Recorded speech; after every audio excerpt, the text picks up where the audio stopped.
Hello students, welcome again to my channel.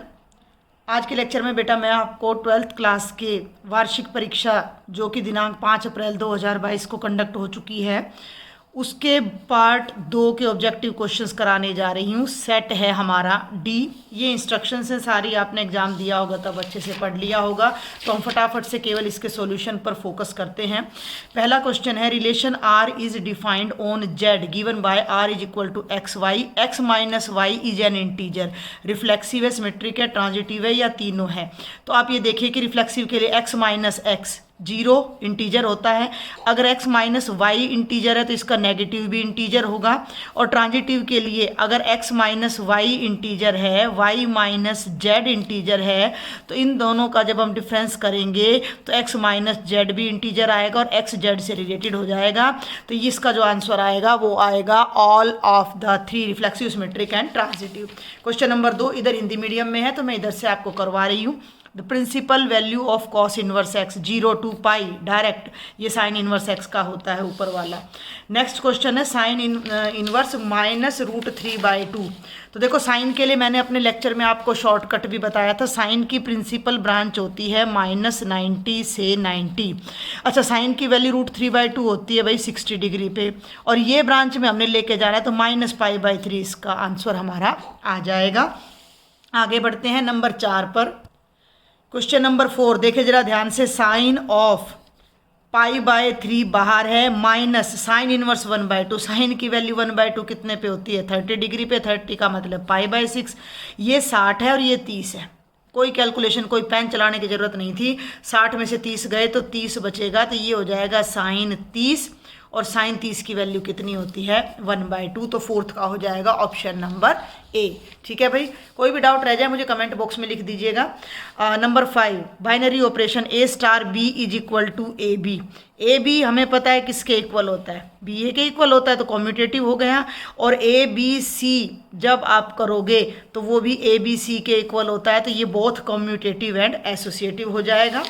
The number of all possible matrices of order 2/4 with each entry 0 और 1। देखो 2/4 order का जो भी matrix बनेगा, 2 रो 4 column, तो उसमें 8 एलिमेंट आएंगे और हर प्लेस पर या तो 0 आएगा या 1 आएगा, यानी हर प्लेस को 2 ढंग से हम भर सकते हैं। तो ये 2 की पावर 8 और कितना हो जाएगा? 2 की पावर 8 हमें पता है 256 होता है।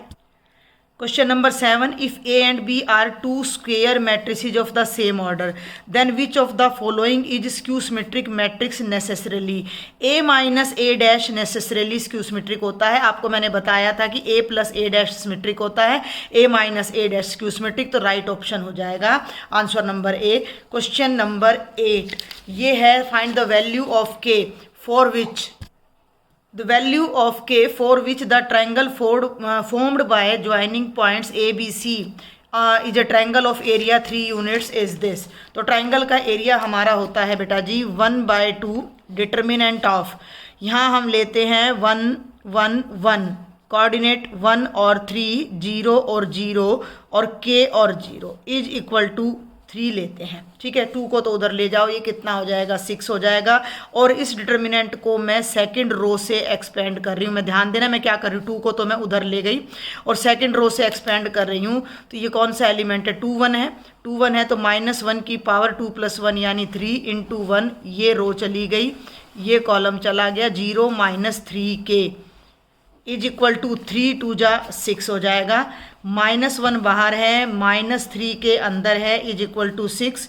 3K इज इक्वल टू 6 और K की वैल्यू कितनी आ जाएगी आपकी? यहाँ पर 2 आ जाएगी। लेकिन आप ये एक बात को ध्यान में रखेंगे कि यहाँ हम इसकी एब्सोल्यूट वैल्यू लेते हैं। 3 को आप हटा दीजिए, या मोड ऑफ 3K कि हम एब्सोल्यूट वैल्यू लेते हैं, क्योंकि साइन पॉजिटिव भी हो सकता है, नेगेटिव भी। तो एब्सोल्यूट वैल्यू की वजह से इसका आंसर जो है हमारा वो +-2 आ जाएगा। तो जो हमारा राइट ऑप्शन होगा वो बेटा बी पार्ट होगा। एक भी क्वेश्चन ऐसा नहीं है, सिर्फ ये क्वेश्चन थोड़ा आपका डिफरेंट है। बाकी सभी क्वेश्चन मैंने सैम्पल पेपर में और अपने सुपरफास्ट रिवीजन लेक्चर में आपको कराए थे, सब उसी में से आए हुए हैं। ये क्वेश्चन मैंने आपको बोला था कि 100% आएगा। fx एक फंक्शन दे रखा है, इज कंटिन्यूस एट 5। तो k की वैल्यू तो मैंने क्या बताया था, एक बार 5 को इसमें रख देना, 5 पे है ना, और एक बार यहाँ पे हमने के ही रखना, यहाँ पे रखने के लिए है नहीं तो यहाँ भी रखते। अब इस पे ध्यान दो, ये है आपका x² -25 बाई x -5 रखोगे तो 0 आएगा। तो इस ऊपर वाले के आपने करने हैं फैक्टर, जो कि इससे कैंसिल होकर x + 5 रह जाएगा। इसमें आप 5 रखोगे तो ये 10 आएगा, क्योंकि आपका फंक्शन कंटिन्यूस है तो लिमिट और वैल्यू इक्वल होनी चाहिए, तो k = 10 आ जाएगा। ठीक है भाई, आगे बढ़ते हैं। क्वेश्चन नंबर 10, f(x) है सीकेंट ऑफ टेंजेंट x², तो f' क्या होगा, इसको थीटा मान लो। तो सीकेंट थीटा की डिफ्रेंशिएशन क्या होती है, सीकेंट थीटा टेंजेंट थीटा, तो ये बन जाएगी सीकेंट टेंजेंट x²। ठीक है भाई, secant of tangent x², tangent of tangent x² और टेंजेंट x² को फिर से करोगे तो सीकेंट स्क्वेयर x² और x² को फिर से करोगे तो 2x, जो कि आपका ऑप्शन नंबर डी है।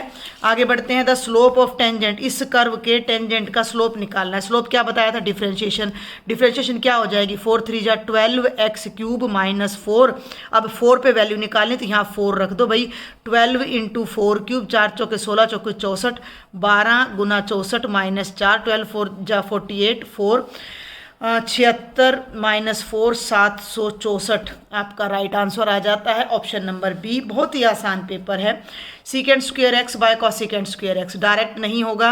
Secant square x by cosecant paper पे करा रही हूँ मैं। सीकेंट स्क्वायर को मैं लिखूंगी 1 by cos square x, cosecant को मैं लिखूंगी 1 बाय साइन स्क्वायर x। ध्यान देना, 1 by cos square x 1 by sine square x dx, उल्टा कर दो sine square x by cos square x, ये हो जाएगा tangent square x। Tangent square x को तोड़ दो, सीकेंट स्क्वेयर x -1, सीकेंट की इंटीग्रेशन टेंजेंट x, x1 की x plus C, tangent x -x plus C, यानी कि option number B.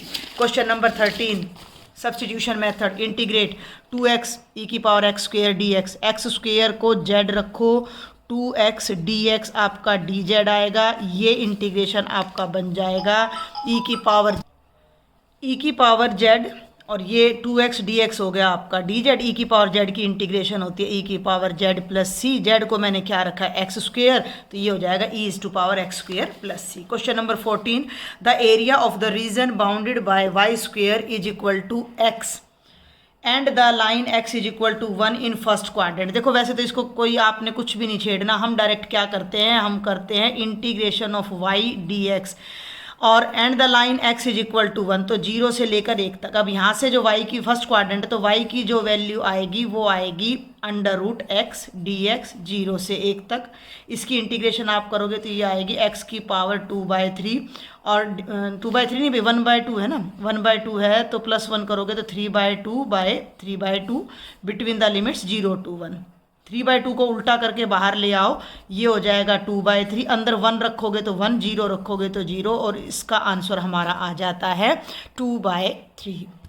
Question number 15, बहुत इजी पेपर है बेटा, इससे इजी पेपर बन नहीं सकता। द डिग्री क्या बताया था, हाईएस्ट ऑर्डर डेरिवेटिव की पावर, तो ये कितना आ जाएगा 1 आ जाएगा। Probability of A 0.8, probability of B 0.5, A intersection B by A. Probability of B by A का फॉर्मूला क्या होता है, probability of A intersection B by probability of A. Verbal question है, ए इंटरसेक्शन बी है 0.32, ए की probability है 0.8। जब आप इनको डिवाइड करोगे, अब ये बात ध्यान रखनी है कि यहाँ 2 डिजिट हैं और यहाँ 1 डिजिट है, तो ये बनेगा 0.04 आएगा भाई, ये 32/100 और इंटू 10/8, 0 8 चौके 32, 4 0.4 आ जाएगा, डायरेक्ट 8 चौके 32 0.4 आ जाएगा आपका। आगे बढ़ते हैं। Question number 17, if a and b be two vectors then a cross b is a vector perpendicular to both a and b। a cross b vector जो होता है उसकी डायरेक्शन होती है यूनिट वेक्टर n के, जो कि a और b दोनों के परपेंडिकुलर होता है। Direction cosines of the line joining these 2 points, 2 points को ज्वाइन करने वाली लाइन के डायरेक्शन रेशो हमें पता है कैसे निकलते हैं। इसमें से इसको घटाओ -3, 1 में से 3 घटाओ -2, 2 में से -4 घटाओ +6, ये तो आगे डायरेक्शन रेशो। कोसाइन बनाने के लिए इनके मॉडुलस से भाग कर दो। मॉडुलस कैसे निकालते हैं, -3 का स्क्वायर प्लस -2 का स्क्वायर प्लस 6 के स्क्वायर का अंडर रूट। 9 + 4 + 36 49 का अंडर रूट कितना होता है 7, तो हर एक को 7 से भाग कर दो, ये आपका राइट ऑप्शन आ जाएगा। Tangent inverse √3 minus secant inverse -2। देखो टेंजेंट की जो प्रिंसिपल ब्रांच होती है, यहाँ बताती हूँ मैं, टेंजेंट की प्रिंसिपल ब्रांच होती है -90 से 90, और सीकेंट इनवर्स की हमारी प्रिंसिपल ब्रांच होती है 0 to पाई क्लोज्ड इंटरवल केवल π/2 को छोड़कर। तो टेंजेंट इनवर्स √3 कितनी वैल्यू हो जाएगी भाई इसकी? टेंजेंट की वैल्यू होती है 60 पे, 60 का मतलब हो गया π/3। और सीकेंट इनवर्स -2। अब आपने पहले तो सीकेंट की वैल्यू देखना है कि 2 कितने पे आती है, तो वो आती है 60 डिग्री पे। भाई कॉस 60 जो है अपना, कॉस 60 अपना होता है 1/2, तो सीकेंट 60 अपना हो जाता है 2, ठीक है। सीकेंट 60 हो जाता है 2, तो हिसाब से तो जो हमारा एंगल है वो -60 होना चाहिए, लेकिन वो इसमें नहीं आता, तो पाई माइनस π/6 कर देंगे। 6 कम 6 में से 1 गया 5 π/6, तो ये आ जाएगा माइनस का 5 π/6। 6 आप एलसीएम ले दो, 3 दूनी 6, 2 पाई माइनस 5 पाई माइनस 3 π/6 और 3 दूनी 6। और ये π/6 नहीं है भाई, π/6 नहीं है, π/3 है। हमने देखा था ना cos 60 है, 60 का मतलब π/3 है, तो इसकी जो वैल्यू आएगी वो पाई माइनस कितनी हो जाएगी? π/3। तो कितना हो गया यहाँ पर 2π/3, और ये इसको मैं यहाँ से हटा देती हूँ, तो ये बन जाएगा π/3 माइनस 2π/3, और ये हो जाएगा माइनस π/3, और ये आपका राइट आंसर हो जाएगा। सारे question previous year board question paper से ही आए हुए हैं। नेक्स्ट क्वेश्चन है बेटा, the principal value of sine inverse 1/√2। Sine की वैल्यू 1/√2 कितने पे होती है? 45 पे, तो π/4। बहुत सिंपल सा क्वेश्चन है। Let R be the relation in the set N, set जरूर देखना, नेचुरल नंबर है। R is equal to A B, A B -2 है, यानी ए बी से 2 कम है, बी 6 से बड़ा है। पहले तो बी पकड़ो, 6 से बड़ा कहाँ? यहाँ नहीं है, काट दो। इन तीनों में 6 से बड़ा है। अब ए बी से 2 कम है, ए बी से 2 कम है, नहीं है। ए बी से 2 कम है, नहीं है, तो ये ऑप्शन बच जाता है। 8 में से 6 गए 2, right option. Question number 22, A into adjoint A is equal to adjoint A into ए।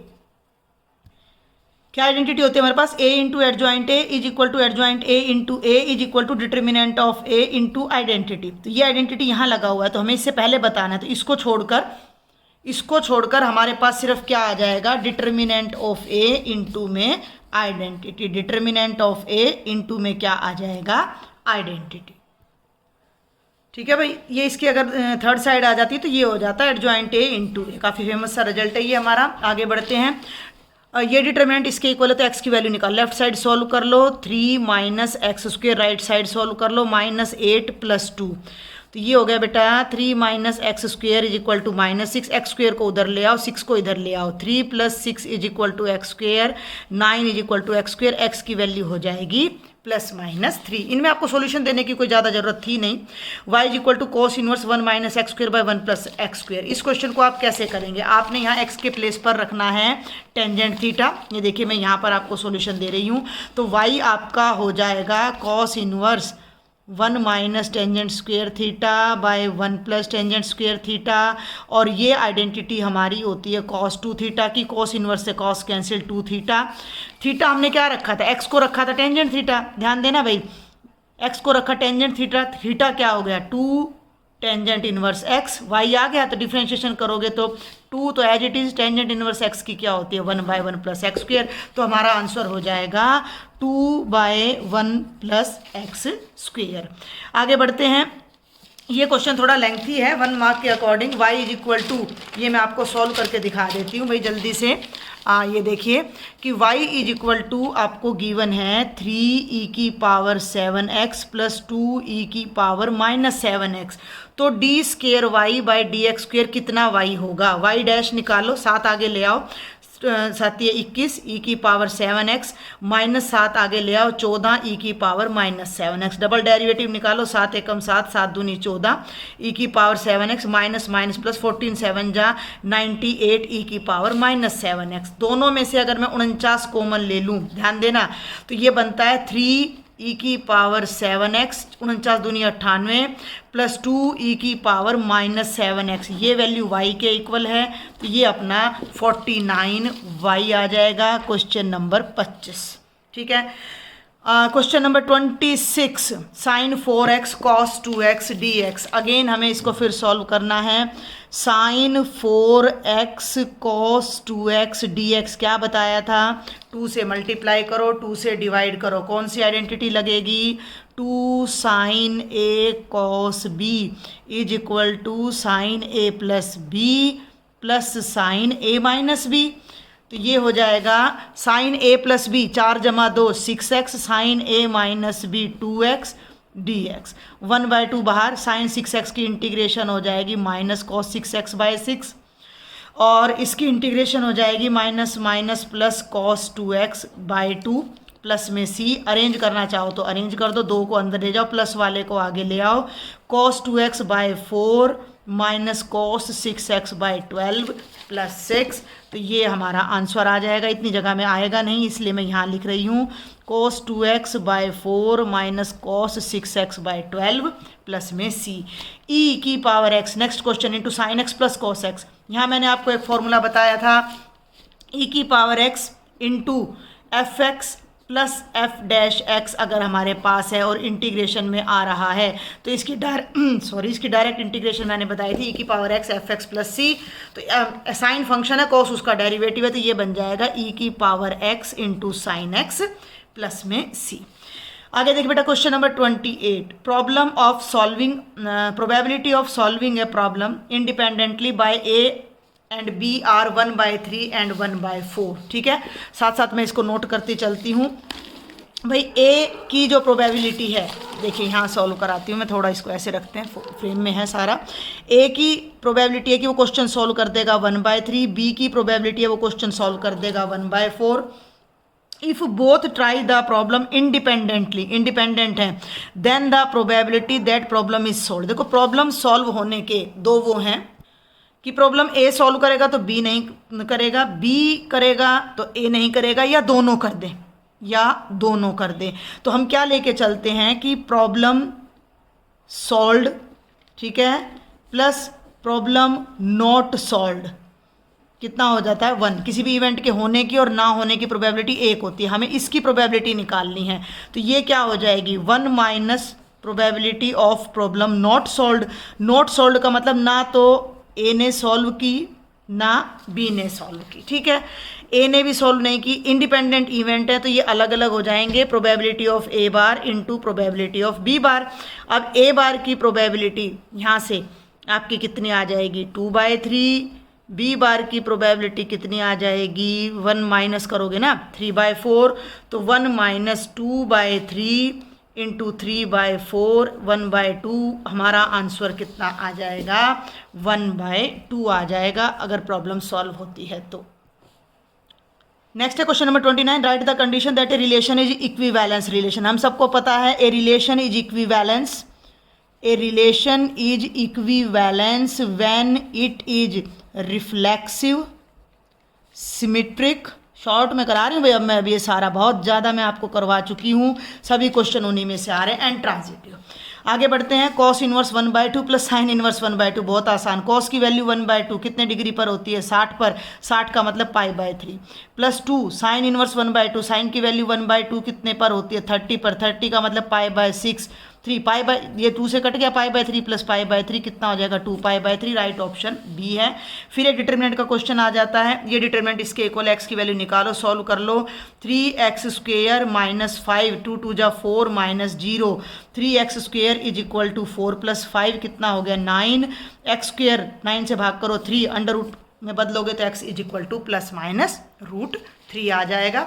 आगे बढ़ते हैं, क्वेश्चन नंबर 32 इम्प्लिसिट फंक्शन है ये हमारा, और x² minus 2xy plus y² is equal to 200 है, तो dy/dx निकालो। देखो बेटा पेपर तो बहुत ही ज़्यादा इजी था, बेसिक था।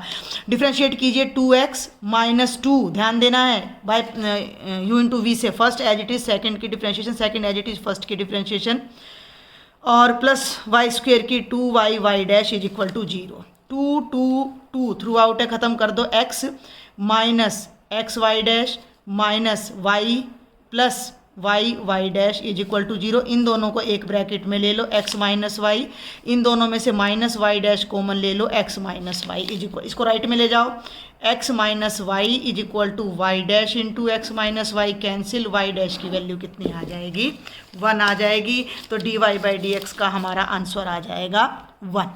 Question number 33 the interval in which the function 2x² minus 3x is strictly increasing. तो सबसे पहले तो आप फंक्शन ले लीजिए, क्वेश्चन नंबर 33, एफ एक्स आपका क्या है 2x² minus 3x, F dash x निकालो 4x माइनस 3। जब कोई फंक्शन इंक्रीजिंग होता है तो डिफरेंशिएशन ग्रेटर देन 0 होती है, तो 4x माइनस 3 0 से बड़ा होना चाहिए, 4x 3 से बड़ा होना चाहिए, x 3/4 से बड़ा होना चाहिए, कि यानी कि x 3/4 से इन्फिनिटी के बीच में होना चाहिए ओपन इंटरवल में। तो हमारा राइट ऑप्शन हो जाता है ऑप्शन नंबर बी। आगे बढ़ते हैं बेटा, question number 34, 0 to pi cos³ dx। Next बेटा question number 34, 0 to pi cos³ dx। तो ये हमारे पास एक आइडेंटिटी होती है 0 to a fx dx is equal to 0 to a f of a minus X dx। ध्यान देना, अब मैंने इसको i मान लिया तो ये हो गया 0 to पाई cos³ dx, और ये आइडेंटिटी लगा दी मैंने इसमें 0 to pi cos³ pi minus X dx। cos 180 minus theta होता है माइनस cos थीटा, तो वो माइनस यहाँ बाहर आ जाएगा और ये बन जाएगा cos³ dx। ठीक है भाई, ये i है ये भी i है, दोनों को जब आप ऐड करोगे 1 + 2 तो ये बनेगा 2i इज इक्वल टू 0, और i की वैल्यू 0/2 यानी 0 आ जाएगी, तो आपका इसका इंटीग्रल 0 आएगा। क्वेश्चन नंबर 35 बहुत easy, 0 to 1 2x/1 + x²। Denominator को z रख दो, 1 + x² को z रखोगे 2x dx आपका dz आ जाएगा, और ये इंटीग्रल आपका हो जाएगा 0 to 1, और बेटा जी ये आपका z है और ये नीचे आपने नहीं उल्टा हो गया, ये ऊपर आपका dz है और नीचे आपका क्या है z है। ठीक है, अब एक बात का और ध्यान रखना है, जब x 0 है तो z की लिमिट 1 है, और जब x 1 है तो ये लिमिट आपकी 2 है। तो ये हो जाएगा log ऑफ z, ठीक है, between the limits 1 to 2। Upper limit रखो log 2, लोअर लिमिट रखोगे log 1 जो कि 0 हो जाएगी, तो आपका आंसर यहाँ आ जाता है इसका log ऑफ 2। ठीक है, आगे बढ़ते हैं, y is equal to cos x, x is equal to 0 से pi. Find the area bounded by the curve y is equal to cos x between x is equal to 0 to pi. हमने क्या करना है, हमने इस curve को integrate कर देना है cos x dx, कहाँ से कहाँ तक 0 से पाई तक। cos x की इंटीग्रेशन होती है sin x 0 to pi, upper limit minus lower limit sin pi minus sin 0, 0 minus 0, आपका आंसर आ जाता है 0। Question number 37, find the general solution of differential equation. सब क्वेश्चन मैंने आपको करा रखे हैं, बिल्कुल सैंपल पेपर पर बेस्ड आपका आ रहा है। वेरिएबल सेपरेबल कर लीजिए, y इधर ले आए, dy dx को उधर ले जाओ, टेंजेंट x dx इंटीग्रेट करो, 1/y की होती है log y, टेंजेंट x की होती है माइनस log cos x, और कांस्टेंट भी आप log में ले लो, इसको इधर ले आओ, प्लस हो जाएगा log y plus log cos x is equal to log c, दोनों ऐड हो जाएंगे, log y into cos x is equal to log c, दोनों तरफ से log हट जाएगा, इसको उसको राइट में ले जाओगे तो आप इसका आंसर ये भी लिख सकते हो। तो इसके दो फॉर्म में आपके आंसर आ जाते हैं, y into cos x is equal to c, या y is equal to c into secant x। 38वां क्वेश्चन है बेटा, if A and B are independent event such that A की प्रोबेबिलिटी P1 है, बी की probability P2 है, तो A dash B dash की प्रोबेबिलिटी क्या होगी। जब दो इवेंट इंडिपेंडेंट होते हैं तो A डैश B डैश भी इंडिपेंडेंट होगा हमारा। जब A और B इंडिपेंडेंट है तो A डैश B डैश भी इंडिपेंडेंट होंगे, और इंडिपेंडेंट इवेंट्स की प्रोबेबिलिटी क्या हो जाएगी, probability of A dash into probability of B dash. अब A डैश की प्रोबेबिलिटी क्या हो जाएगी, 1 माइनस प्रोबेबिलिटी ऑफ A, और A की प्रोबेबिलिटी है P1, तो ये हो जाएगा 1 minus P1 into 1 minus P2। समझ में आ रही मेरी बात भाई, A की प्रोबेबिलिटी है P1 तो A डैश की क्या हो जाएगी 1 माइनस P1, B की प्रोबेबिलिटी है वो है P2 तो B डैश की क्या हो जाएगी 1 माइनस P2, ये आ जाएगा। Find the projection of this vector on this vector. Projection के लिए मैंने आपको क्या बताया था, दोनों वेक्टर्स को नेमिंग कर देना, दोनों वेक्टर्स की नेमिंग कर देना। तो पहले वेक्टर को मैंने नाम दे दिया AI + 3j प्लस 7 के। दूसरा वेक्टर हो गया बी 7i माइनस जे प्लस 8 के। आप इसमें भी कर सकते थे, ये naming vector A vector B. A का बी पे प्रोजेक्शन निकालना है तो वो क्या बनेगा, A dot B by mod B. तो ए डॉट बी तो वर्बल है, पहले मैं मोड बी निकाल के दिखा देती हूँ। 7 का स्क्वायर 49, 1 का स्क्वायर 1, 8 का स्क्वायर 64, 49 और 1 50, 50 में 64 जोड़ोगे तो 114 का अंडर रूट। और ए डॉट बी कर लो, 7 1 जा 7 प्लस माइनस 3, 8 7 जा 56, 7 में 3 गए 4 और 56 और 4 60। प्रोजेक्शन कितना हो जाएगा, 60 बटे अंडर रूट 114। तो आप इसको यहीं पर छोड़ सकते हो, बिना कोई कटिंग किए आपको पूरे नंबर यहाँ मिल जाएंगे। And this is the last question of code D. कोई भी डाउट आपको रह जाए आपने मुझे कमेंट बॉक्स में जरूर लिखना है, हो सकता है कोई छोटी मोटी मिस्टेक जल्दी में हो भी जाए। Find the angle between two vectors A and B with magnitude √3 and 2 respectively having A dot B is equal to √6। भाई थीटा इनके बीच का एंगल है तो हमें पता है कॉस थीटा क्या होता है, A dot B by mod A mod B. तो ए डॉट बी कितना है, √6 है, मोड ए कितना है, √3 है, मोड बी कितना है, 2 है। कैंसिल कर दो, इसको आप लिख सकते हो √3 √2 √3 2, इससे ये कैंसिल, इससे ये कैंसिल, 1/√2। कॉस थीटा आ रहा है 1/√2 कितने पे होता है, 45 पे, तो एंगल आ जाएगा 45 डिग्री। तो ये था बेटा आपका सेट डी का कंप्लीट सॉल्यूशन। आप अपने आंसर इससे टैली कर सकते हो कि आपके कितने मार्क्स आएंगे। कई बच्चे ये पूछ रहे थे कि सॉल्यूशन करना नेसेसरी है, तो सॉल्यूशन करना बिल्कुल भी नेसेसरी नहीं है, आपने जस्ट आंसर राइट करना था। If you like my lectures then share with maximum students. Thank you.